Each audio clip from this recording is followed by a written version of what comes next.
नमस्कार, हमारा नाम है समरीन और आपने देखना शुरू कर दिया है लाइव सिटीज। देखिए, बिहार के इस नए सियासी समीकरण ने सभी को चौंका दिया है।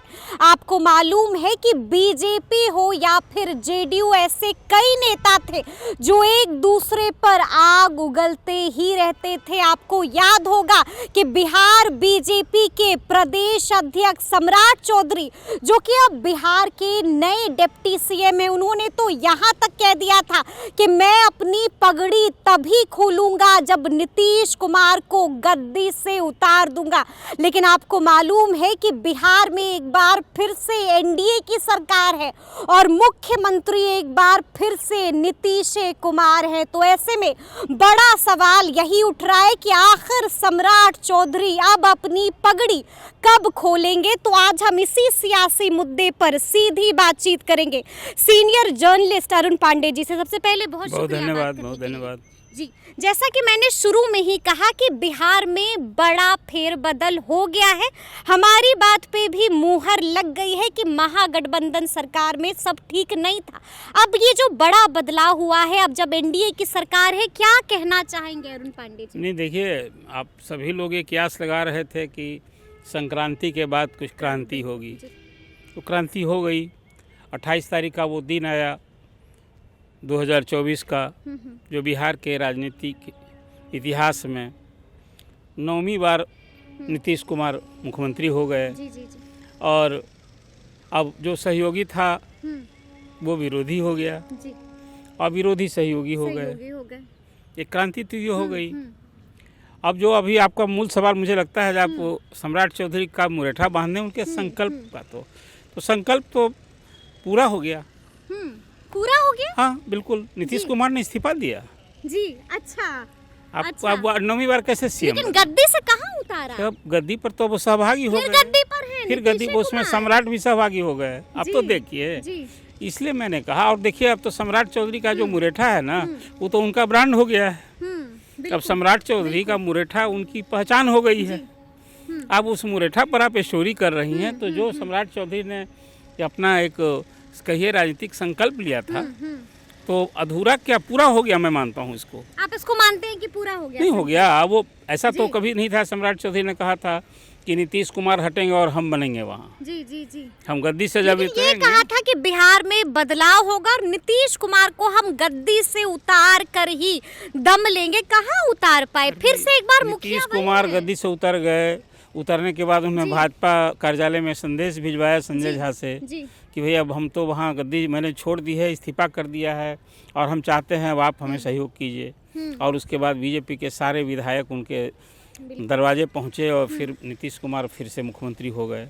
तो सम्राट चौधरी का वो संकल्प, आखिर देखिए क्या था। सम्राट चौधरी का विरोध, बीजेपी का विरोध क्या था? नीतीश कुमार के साथ ही तो जनादेश मिला था। ये वर्तमान विधानसभा में नीतीश कुमार तीसरी बार मुख्यमंत्री बने हैं। जनादेश मिला था जदयू भाजपा के साथ रहने का, और नीतीश कुमार ने जिनकी कारणों से, किन्हीं कारणों से, 9वीं बार जी, और वो उसके बाद उन्होंने पाला बदला पिछले साल अगस्त महीने में, और 18 महीना 18 दिन बीता और फिर वो क्रांति हो गई। नीतीश कुमार फिर अपना गद्दी छोड़ दिया, पदत्याग कर दिया, और जिसको छोड़ा था उसके साथ आ गए। और इसके बाद कहा कि अब हम कहीं नहीं जाएंगे। तो इसलिए सम्राट चौधरी का वो संकल्प तो मैं मानता हूँ कि पूरा हुआ। वो पूरा हुआ। हाँ। अच्छा। अब रही बात की, हाँ, पूछे और कुछ यदि मैं मानता हूँ इस सरकार के सामने कई चुनौतियाँ होंगी, कई मुद्दे हैं। अच्छा, ये भी हम आपसे जानना चाहेंगे कि डिप्टी सीएम सम्राट चौधरी हैं और विजय कुमार सिन्हा है। आपको मालूम है कि ये वही लोग हैं जो नीतीश कुमार पर काफी आक्रामक रहते थे। और इसके मतलब ये जो समीकरण है, ये जो दो नाम हमने आपको बताया है कि डिप्टी सीएम, ये दो नाम है, ये दो चेहरे, आपको क्या लगता है क्या होगा आगे? अब देखिए, नीतीश कुमार वही नाम है जी, जो अलग हुए थे। कहा था कि नरेंद्र मोदी को हम सत्ता से उतारेंगे और सारे देश भर के भाजपा विरोधी दलों को एकजुट करेंगे, और देश भर में यदि 400 लोकसभा सीटों पर 1-2-1 करेंगे तो 100 सीट में बीजेपी सिमट जाएगी। तो वही नीतीश कुमार हैं जो फिर नरेंद्र मोदी से वार्ता हुई, अब राजनीतिक दोस्ती हो गई। 4 फरवरी को बेतिया में मन साझा करेंगे। तो जब अलग होता है, जब इसको कहते हैं ब्लेम पॉलिटिक्स होता है कि भाई हम कितनी निंदा करेंगे, और जब 7 होते हैं तो प्रेज पॉलिटिक्स होती है। अच्छा, है ना।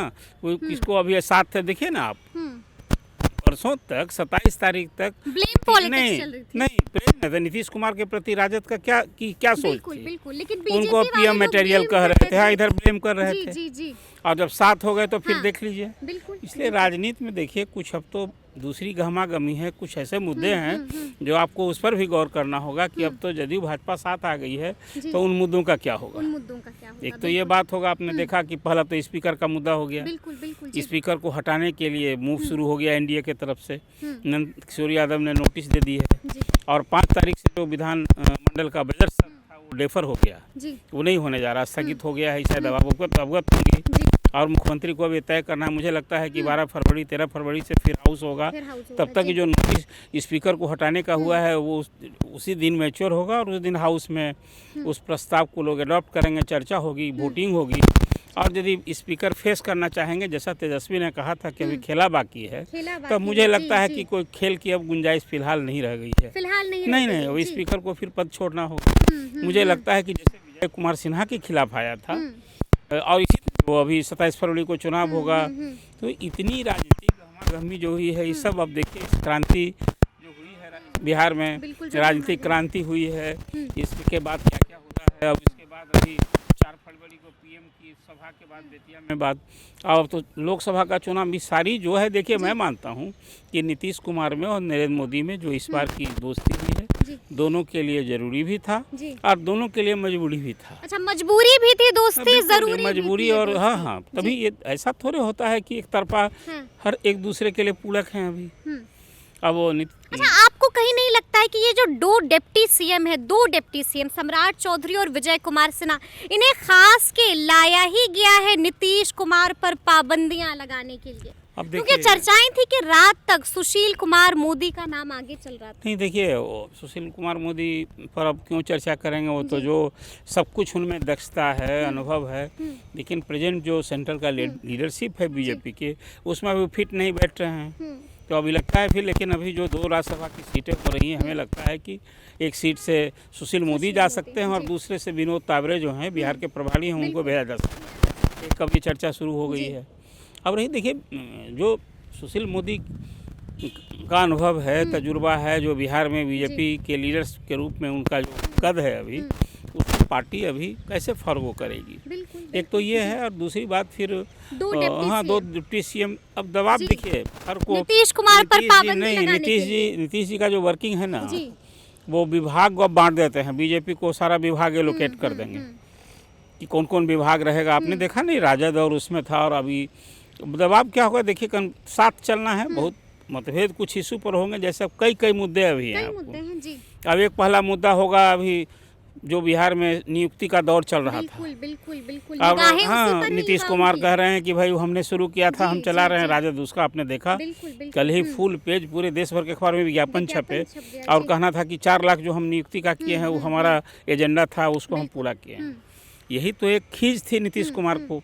और देखिए, कोई सरकार, मैंने आपसे बाद में पहले भी कहा है कि जहाँ कोई गवर्नमेंट कोई काम करती है तो जो मुख्यमंत्री होता है श्रेय उसे मिलता है, लेकिन राजद भी इसका श्रेय लेने का हकदार है। इसलिए जब वो इस सरकार में राजद शामिल हुआ, सत्ताभागी बना, तो उसका भी नौकरी एजेंडा था, उसको अडॉप्ट किया गया।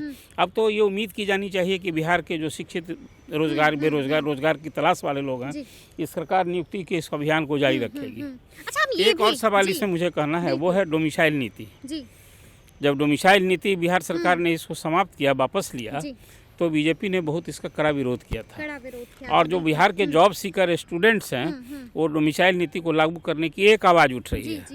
अब इस पर एक बार फिर बीजेपी को अपना रुख स्पष्ट करना होगा कि विपक्ष में जो डोमिसाइल नीति के पक्षधर थे, जब आप पक्ष में आएंगे तो आपका रुख क्या और एक देखिए, बिहार में अब 75% रिजर्वेशन लागू हो गया है, तो 25% ही मात्र सीटें बटी हैं जो सामान्य जाति के लिए और मेधावी छात्रों के लिए। आप उसको पूरे देश भर के लिए आप कभी खोल रखे हैं कि बाहर, बिहार के बाहर के लोगों को आरक्षण नहीं मिलता है, वो आरक्षण सिर्फ बिहारी मूल के लोगों को मिलता है। तो बाहर के लोग उसी सामान्य कोटि के दावेदार होते हैं। आपने देखा कि शिक्षक नियुक्ति जो हुई, उसमें पहले चरण में 12%, दूसरे चरण में 14% बाहर के शिक्षक बिहार के बाहर के लड़के हैं। बिल्कुल। वो मेधा तो पर मतलब अब देखना होगा कि उनका रुख क्या होगा। लेकिन एक सवाल, बिल्कुल, इसीलिए मैंने कहा डोमिसाइल नीति एक बड़ा मुद्दा है। बिल्कुल। फिर और सीमांचल में जो अभी एक मुस्लिम वाला मामला है, जी, वो एक मामला है, एनआरसी है। फिर अभी आपको कई ऐसे मुद्दे पाठक का इशू है अभी, तो कुछ इस तरह। आपको क्या लगता है सम्राट चौधरी कॉम्प्रोमाइज कर लेंगे नीतीश कुमार से, या फिर इस तरह की नोक झोंक खटपट देखने को मिलती रहेगी? विपक्ष में होता है ना, तो आदमी खुलकर कुछ बात कह जाता है, और सत्ता में आने के बाद कहता है वो तो जुमला था। हम क्यों ये बात मैं कह रहा हूँ, आप समझिए। जी। अब वो बात अभी जो काला धन की वापसी और जो बात होती थी, जो आज भी विपक्ष मुद्दा बनाता है बीजेपी के खिलाफ। लेकिन अब मुझे लगता है कि कुछ ऐसी चीज़ें जिस पर कि बीजेपी ने नीतीश कुमार के विरोध में रहते जो अपना मुद्दा बनाया था, वो सत्ता में आने के बाद तो उसे फुलफिल करने की एक मतलब कॉम्प्रोमाइज करना पड़ेगा मजबूरन ही। बिल्कुल, तभी तो कॉम्प्रोमाइज भी करना होगा और कुछ चीज़ पर उन्हें खड़ा उतरना होगा। तभी भरोसा करेगी बीजेपी पर, लोग करेंगे। अच्छा, आपको क्या लगता है पगड़ी मतलब नहीं खुलेगी? नहीं, पगड़ी लगाना मतलब देखिए ये उनका अपना पर्सनल है जी। उसमें हम क्यों सलाह दें, लेकिन जो पगड़ी जो कुछ कहते हुए ने कहा, एक उनका पूरा हो गया, मैं समझता हूँ। अच्छा, ये बताइए कि क्या लगता है विभागों का बंटवारा कैसे होगा अरुण पांडे जी? विभाग तो एलोकेट कर देते हैं नीतीश जी। अब वो अभी देखिए गृह विभाग इस बार किसको, क्योंकि सुनने में चर्चाएं तो ये भी हो रही हैं कि इस बार बीजेपी लेगी गृह। अभी बीजेपी यदि लेगी तो देखिए बिहार की जो अभी कानून व्यवस्था की हालत निरंतर जो हो रही है, उसमें बहुत कठोरता की जरूरत है। अब वो यदि बीजेपी लेना चाहती है ले, और एक चुनौती जैसे आज यूपी में लोग महसूस करते हैं, वो बहुत सख्त और कठोर रुख अभी चुनाव के पहले शायद ये होगा कि नहीं, ये विभाग वगैरह के बारे में मुझे लगता है कोई झंझट नहीं होगा। नहीं। अब राजद सत्ता से आउट हो गया, बीजेपी आ गई है, तो यही सबसे बड़ी उपलब्धि हुआ। और उसके बाद नहीं, और इंडी गठबंधन का यहाँ क्या हो गया आप समझिए, तो ये बड़ी जीत हो गई है ना। हाँ, तो इसलिए अब वो तो बतासा के लिए मंदिर खोलने वाली बात, कोई विभाग के लिए ये सब अब कुछ नहीं होना जाता है। सभी लोग मिलजुल करके अभी लोकसभा की चुनावी बेहतरीन पार लगनी है, सिर्फ एक लक्ष्य है। और अब ये सम्राट चौधरी के लिए भी, विजय सिन्हा के लिए भी, अब बीते दिन की बात तो अब तो आप देखा होगा आपने भी फोटो भी, कि अब तो लगता है कि सब बीते दिन की बात हो गई, जैसे कभी चाचा भतीजा मिल गए। ये सब तो राजनीति में चलता रहता है। नीति तो उसे भूला नहीं कहते हैं। अब देखिए, अब कोई सब कुछ है, नीति सिद्धांत विचार नहीं, बस कुर्सी की राजनीति, सहूलियत की राजनीति। मतलब यहाँ जहाँ ये स्थिति है, वहाँ फिर इन सब मुद्दे हमारे आपके लिए चर्चा के लिए, विचार के लिए हमेशा रहेंगे। लेकिन अच्छा, क्या लगता है एनडीए सरकार तो चलेगी ना, इस पे भी ग्रहण लगने वाला है? देखिए, ये तो यदि नीतीश जी का जो कुछ रुख रवैया रहता है, इसके कारण आप सवाल पूछ रहे हैं, अब तो हम लोग भविष्यवाणी नहीं करेंगे। चुनाव, लोकसभा चुनाव तो अभी साथ लड़ना है, आगे फिर क्या होगा थोड़ा तो खबर आज ही थोड़े बंद हो जाएगी।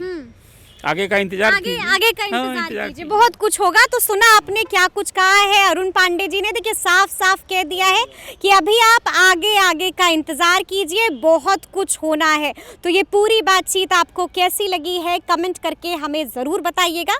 तो इस तरह के तमाम अपडेट्स के लिए ऐसे ही हमारे साथ बने रहिएगा और देखते रहिएगा लाइव सिटीज़। बहुत शुक्रिया।